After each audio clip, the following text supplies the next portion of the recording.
তো বন্ধুরা, smart garden Nadia আমার চ্যানেলে আপনারা অনেক ভিডিও কম বেশি দেখেছেন। এই গাছটার ভিডিও অনেকবারই দেখিয়েছি, ঠিক আছে। তো এটা আমার সেই ইন্ডিয়ান মৌসুম্বি। তো বন্ধুরা, যদি আমি সাইজের কথা বলি, সাইজ কিন্তু যথেষ্ট ভালো। এই ইন্ডিয়ান মৌসুম্বি যে তৈরি করেছিল, যে নার্সারি, আমার মনে হয় তার থেকে আবার বড় সাইজ, আর এখনও তো সাইজ অনেক হবে। আর এই গাছে কিন্তু পাক্কা 22টা লেবু হয়েছিল, 22টাই আছে। আগের দিনে একটা টেস্ট করেছি, আর আজকে একটা আপনাদের টেস্ট করে দেখাবো, ঠিক আছে। তো দেখুন, একটা ফল কোনো ড্রপিং নেই, ঠিক আছে। তো আমি একটা ছিঁড়ছি, টেস্ট করব, আর আপনাদের কেন ড্রপিং হয় সেটা একটু বলবো শর্ট ভিডিওতে। তো বন্ধুরা, এই লেবুটা দিয়ে আমি একটু তুলবো, ঠিক আছে। এটা একটু সাইজ ছোটো এবং নিচের দিকে চলে এসছে।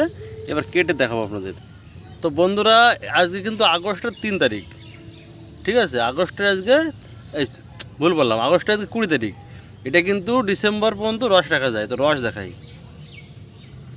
আগস্টের 20 তারিখে রসের পরিমাণটা দেখুন। আর ভ্যারাইটি নিয়ে আমি কিছু বলবো না, আমি একটা কথাই বলবো, এই ভ্যারাইটির ফল ড্রপিং হয়। আমার ভিডিওগুলো দেখেন, আমাকে অনেকেই ফোন করে রাখতে পারে না, হলুদ হয়ে যায়। 100% একটা ফলও ঝরবে না যদি আমার ভিডিও কেউ ফলো করে, ঠিক আছে। এই আসছে প্রথম কথা। দ্বিতীয় কথা, আজকে একটা জিনিস দেখাবো, ইমিডাক্লোপিড আর ইমামেকটিন বেনজয়েট স্প্রে করুন একসঙ্গে, ঠিক আছে। এটা লিপ ম্যানে চলে যাবে।